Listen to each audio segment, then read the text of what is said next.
So we're zooming in on one specific entry, episode 147. It's called Tiger Suit is Grrrrrrrrreat. Okay.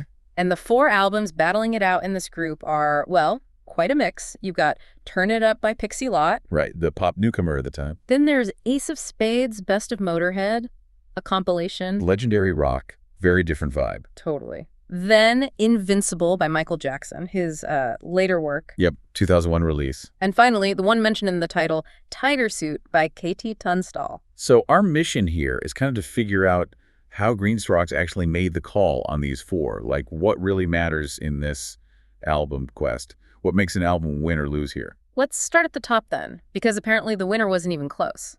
Katie Tunstall's Tiger Suit, straight through to round 2.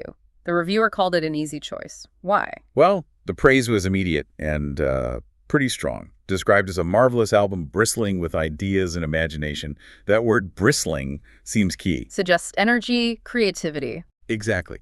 This quest seems to really value albums that feel, alive and inventive, not just playing it safe. Interesting. And they even picked up on lyrical details, didn't they? Something about the word universe. Yeah, that was quite specific. Noticed it was her 3rd reference to the universe in 3 albums. Wow. And the interpretation was that the universe is her sort of playground for her musical exploration. It shows they're looking for artists with a bit of a vision, maybe, thematic threads. So consistency in theme, but also willingness to experiment musically, because they mentioned she tried something new on one track, Madame Trudeau. Right. They like that she stretched herself there. But interestingly, they also felt she was maybe stronger or shines more on the more typical Katie Tunstall tracks. Like the foot-stomping ones? Come on, get in and push that knot away were mentioned. Yeah, those got called excellent. So it seems like the ideal album for this quest shows growth, like Madame Trudeau, but still delivers the goods, the stuff the artist is known for. A bit of both worlds. Exactly. So Tiger Suit was seen as a thoroughly good album that balanced innovation with her core strengths. Easy number 1. Okay, clear winner. Now let's flip to the other end, the album that got instantly ticked out, 4th place, the Motorhead compilation, Ace of Spades, Best of. How does a legendary band end up last? This is where that criteria about valuing evolution really hits hard.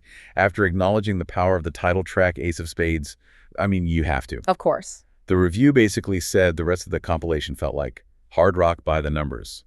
And the killer phrase, a bit too samey. Ouch. So being consistent, even foundational to a genre, that's actually a negative here. It seems like it, yeah. In this quest, consistency can look like stagnation. If you're not showing movement or surprise, you're penalized. Motorhead is, Motorhead.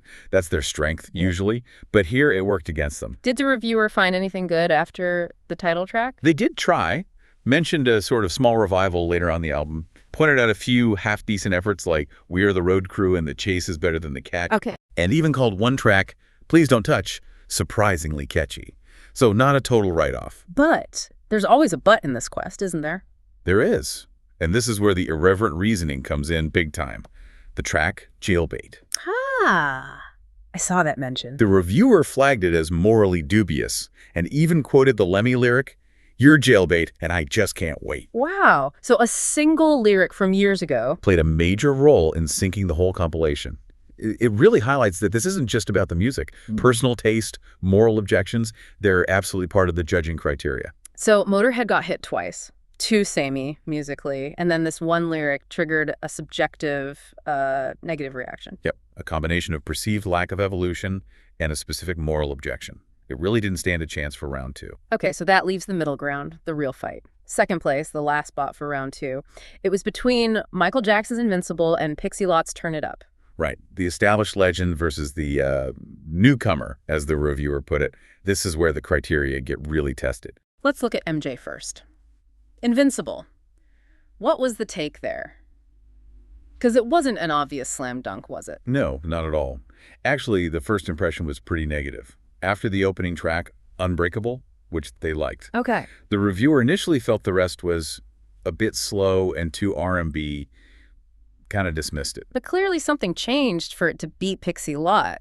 This seems crucial to the whole album quest idea, giving things time. Exactly. Repeated listens were key. That's when the reviewer started to appreciate the songwriting skills on display. It wasn't immediate pop appeal. It was deeper. And they admitted being surprised, right, thought his best days were behind him. Yeah, they literally said they thought Jocko was finished by the late 90s, but Invincible showed he still had something to offer in the new millennium. It was like discovering hidden depth. That's interesting. So the reward here was for complexity and maybe proving doubters wrong. Seems like it. And they pointed to the variety, too. Tracks like Speechless and The Lost Children called Beautiful Little Number. Contrasting with the thumping bass of 2,000 watts. And they highlighted Whatever Happens as showcasing his incredible voice. Yeah. So depth, variety, and rediscovering his talent seemed to clinch it. Okay, so how did Pixie Lot's turn compare? It got third place, so it wasn't bad. No, described as a decent pop record. So musically competent. Any specific highlights mentioned? Yeah, they compared her to Christina Aguilera, especially in ballads like Band-Aid and Nothing Compares. Nothing Compares was actually called one of the strongest tracks. Sounds pretty good. So where did it fall short compared to Jackson? It really came down to the lyrics. This is where the personal and irreverent criteria kicked in again. The reviewer found the lyrical content immature. Ooh, okay. Was there an example? Yep. They quoted this line, "Oh, you bad boy, you broke up with me. Hey, you boy, let's get it on." And then the reviewer added this funny kind of snarky comment saying she should either make up her mind or stick to one boyfriend at a time, huh? Okay, so that personal humorous jab sealed it, even though some tracks were praised. Exactly. Tracks like Mama Do and Cry Me Out were called pop magic. But the perceived lyrical immaturity, judged quite subjectively, was the deciding factor against her. Jackson's depth won out. So the final order for Group 147 was? Number 1, KT Tunstall's Tiger Suit for the ideas and imagination.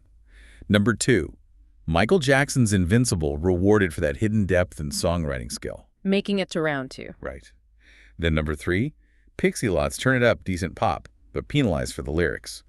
And number 4, the Motorhead compilation 2, Samey, and hit by that one controversial lyric. So Tunstall and Jackson advance. Looking back at the methodology, it really seems to favor albums that show growth, offer surprises, or reward, digging a little deeper. Absolutely. It's not about just hitting the same note perfectly every time like Motorhead often does brilliantly.